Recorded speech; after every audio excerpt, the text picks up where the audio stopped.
Tonight, as always, we have action from all over the basin and beyond, starting with our game of the week. And that's right, our game of the week is a contest from one of our 6A programs.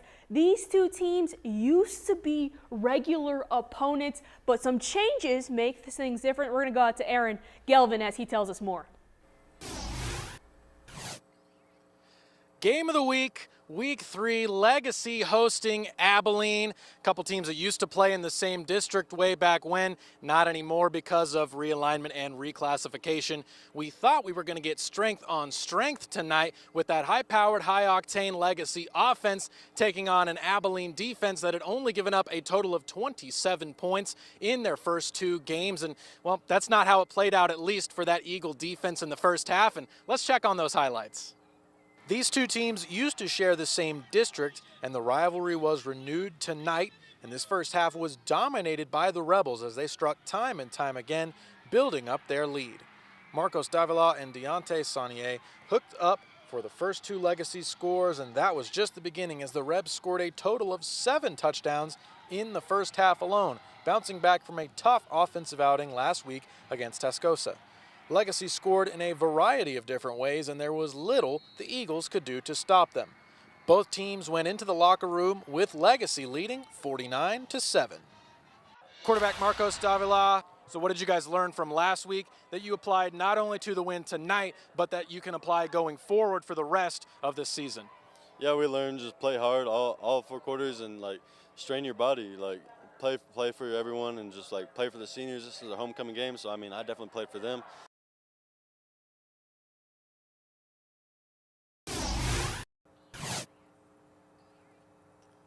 Your final here tonight, 56 Legacy. Abilene only gets 20. Yeah, Davila on that offense, they were fantastic tonight. This game was over at halftime. The Eagles made it a little bit closer in the second half, but not nearly close enough. This improves Legacy to 2-1, and Clint Hartman's team came into the year with expectations, and they are so far meeting them through the first 3 games. Jenna, back to you in the studio. Well, thanks, Aaron. It looks like Legacy got right back on track with that dominant win over a familiar opponent. Well, now it's time to recap what happened with our other 6A programs in the Basin yesterday, starting with Midland High. The Bulldogs were hoping to start the season 3-0 for the first time since 2014, but that goal unfortunately was not accomplished yesterday night. The offense stalled early, going scoreless through the first, and then only punching the ball into the end zone once all night. Aaron caught up with Coach Fortune to discuss the first loss of the season. Yeah, I just think we got to learn, just on each side of the ball in special teams. We had a special teams error too, so we just can't hurt ourselves, and that's not a new. That's nothing revolutionary for anybody who knows football. So we can't hurt ourselves in all 3 phases. We got to do a much better job of doing that, and then we're make plays when we have the opportunity. So we didn't do a good job of any of that tonight, and so we need to learn and improve. And it's week 3, and so we got a lot of football in front of us. And it was kind of similar over in Odessa for OHS. The stretch may have been longer, the Broncos not going 3-0 since 2008, but the results, like I mentioned, were very similar. It was all Keller High early with their potent rushing attack on full display, and while one offense flourished, the Odessa High group sputtered with few explosive plays, resulting in a tough 56-21 loss. Well, we're just getting started here on Game Time. We have made our way through the 6As, and now it's time to continue our trip around the Basin. Check out some of those other scores from around town next.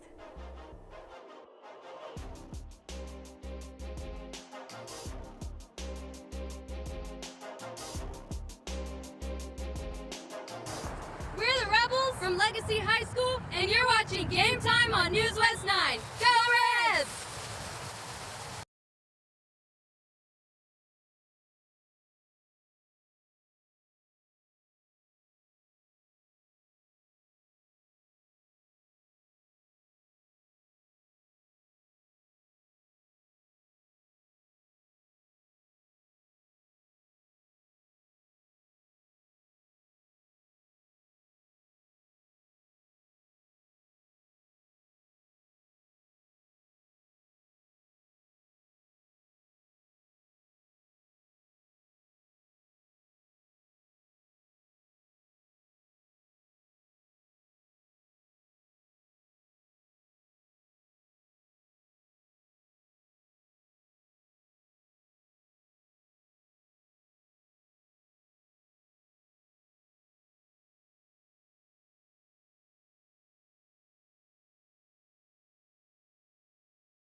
All right, well, thank you very much, guys. We had ourselves a very interesting concept to the beginning of this game as Andrews was looking to go 3-0 for the first time since 2017. However, the only thing standing in their way was Greenwood, who did beat them last year in this very same building.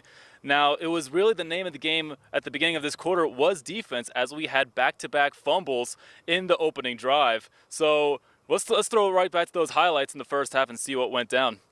The Andrews Mustangs looking to start the season off right at 3-0, but the Greenwood Rangers are looking to stop them in their tracks. It was a defensive grind to begin the first quarter, but Andrews breaks through first. Quarterback Ashton Galvan rolls out of the pocket and is going to flick a pass to his man Jared Cargill for the touchdown. Andrews not done yet. Galvan stands tall in the pocket and hoists a pass to Adolfo Valles, who is going to leap up and make the grab and the score to make it 14-0 Stangs. Second quarter, Mustangs knocking on the door. Luis Cervantes is going to keep it himself and force his way into the end zone, and he's going to celebrate it with his boys as he makes the score 20-0 in the second quarter. So, Coach, this is the first time this team has started off 3-0 since 2017. What does that say to this team and just how different it is from maybe teams in the past? Well, I didn't actually know that stat. That's good. I don't think these guys are surprised. I mean, they're seniors. We got 29 seniors. Got a lot of expectations. I think they've raised the bar. They set the bar pretty high for themselves. We got a big game next week. We're gonna try to get to 4-0.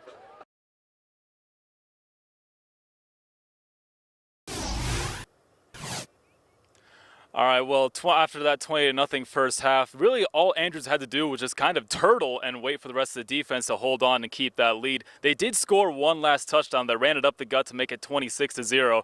And while Greenwood did get a long over 40-yard field goal, and they did score one last touchdown in the final minutes of the fourth quarter, it didn't really end up changing much as this final score was 26-10 in favor of Andrews. Back to you, Jenna, in the studio. Well, thanks, Jason. You even stumped Coach there with that stat. I love to see it. Andrews has been impressive to start the season under their new head coach.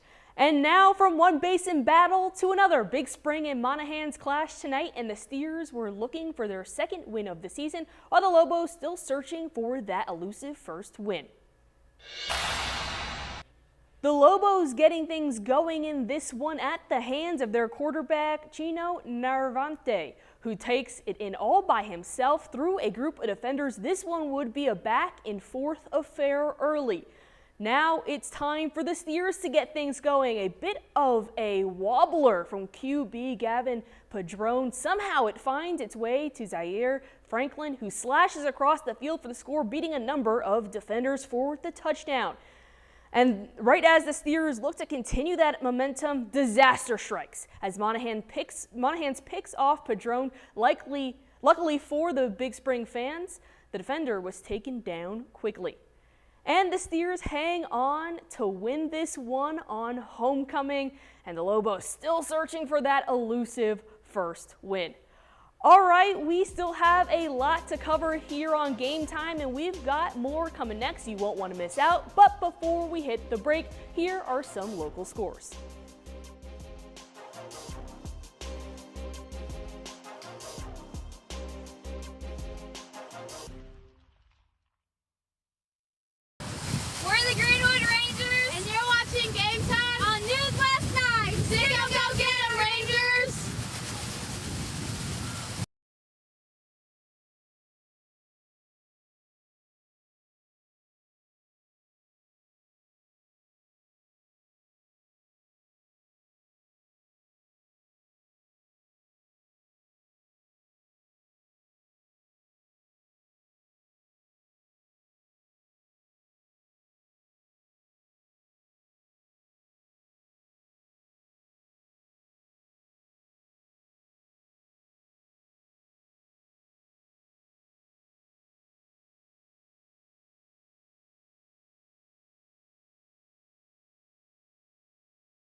Well, welcome back to Game Time. Let's jump right back in. Let's keep things moving along. Kermit and COAHOMA is also another representative of a thing I like to call the Basin Battles. It's two teams from the Basin competing. And Kermit looking for its first win of the season, and COAHOMA looking to notch its second. In the first quarter, it was Devontae Dawson who takes the handoff and goes right, and not even a push from a defender could stop him from finding the right corner of the end zone, and the flex at the end there because he was feeling good about that one. Here come the Bulldogs though. Tristan Guerrero catches a quick screen pass and shakes off a defender before going all the way down the sideline for the score. Went the distance of the field on that one. Kermit now on the doorstep, looking to go up 14-7, but oh no, it's a bad snap and a fumble. It's scooped up by Shane White, and check out the D lineman rumble all the way down the field for the long TD to put COAHOMA up by a score, and that will propel the Bulldogs to take a big lead. And that's it for that matchup. Kermit 21, COAHOMA 51.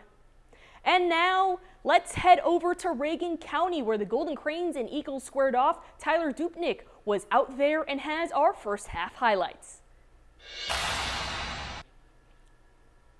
It was the Reagan County Owls looking for their first win this season, hosting the Crane Cranes, looking for back-to-back victories. Former district rivals teeing it up here in week 3, and we'll start here late in the first quarter. A quarter that was dominated by defense, so it's only fitting the first points of the game would come from the defensive side of the ball as Keaton Sania fumbles on 3rd and 13. It's scooped up by Angel Martinez, who scores from 54 yards out to get the first points on the board tonight. The extra point was good. 7-0 Owls late in the first quarter. Now in the second quarter, the Owls have possession. Quarterback Jarrett Brown floats one towards Kason Brown, but it's intercepted by Trey Larson. Reels it in and takes it back into into Owl territory. And this would set up the first scoring drive for Crane as quarterback Sania floats one to Manuel Aranda, a 10-yard touchdown, the only pass on the drive. A late field goal by Dominique Torres for the Owls made it 10-6 Reagan County at the half. And Crane loses this one 6-16 to Reagan County. Congratulations, nabs its first win of the year. We've still got a lot going on in the Basin, and so Game Time, stick around for it. We'll have highlights from Alpine and Wink and coverage out from Ratliff, where Ira Ann and Compass Academy hit the field. And if that's not enough for you, stick around for some top plays that will literally knock your socks off.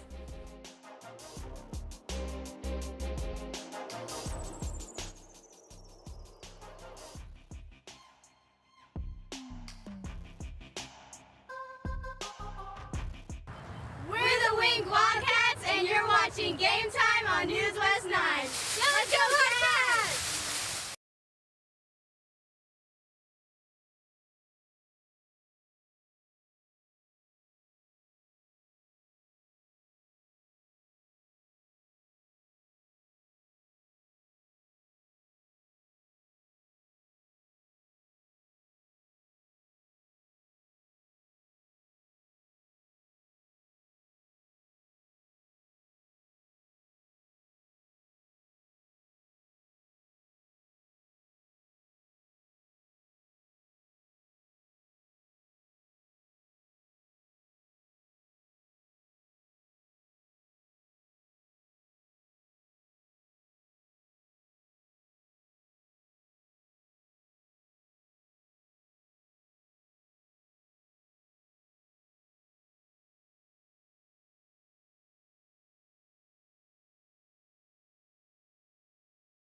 We're winding down here on Game Time, but don't worry because we've still got plenty of action for you.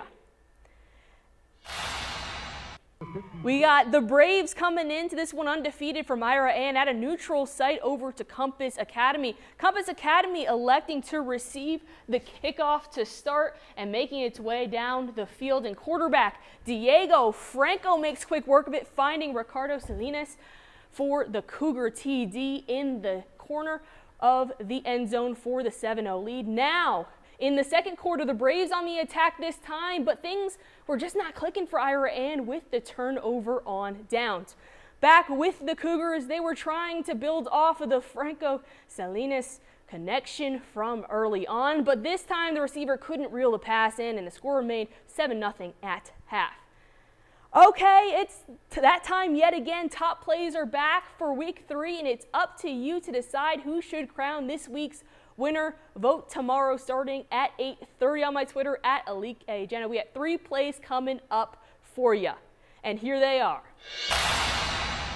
It's Marcos Davila who throws a bomb to his receiver for the diving catch, and over in Briggs Spring, it's going to be a nice catch on the defensive end that you're going to see right here. It was Monahans' Carlo Vasquez with the nice little return after the snag, and we give some defensive love here, and it's catches galore for the top plays. Jordan Talley goes up for 6 with an uber impressive one-handed grab.